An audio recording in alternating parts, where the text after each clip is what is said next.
x plus 3 whole to the power 6 equal to 2 to the power 6 হলে x equal to কত হবে বের করতে বলেছে। যদি এই ধরনের অঙ্ক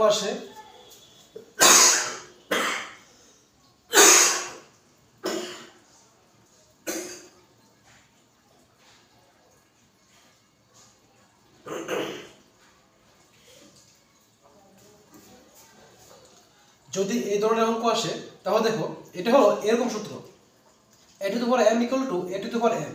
দেখো নিচেরগুলি সেম সেম আছে, উপরেগুলি সেম না, তাহলে উত্তর হবে m ইকুয়াল টু n।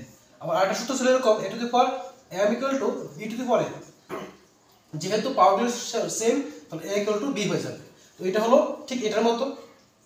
দেখো এটার পাওয়ারে 6 আছে, এটার পাওয়ারে 6 আছে, তার মানে আমরা লিখতে পারি x প্লাস 3 ইকুয়াল টু 2 और x ইকুয়াল টু 2 মাইনাস 3 और x ইকুয়াল টু প্লাস মাইনাসে মাইনাস হবে, और 3 থেকে 2 চলে গেলে 1 থাকে, আর বড় সংখ্যা আগে মাইনাস চিহ্ন আছে, মাইনাস চিহ্ন হবে। তো -1 অপশন নম্বর এ হবে সঠিক উত্তর।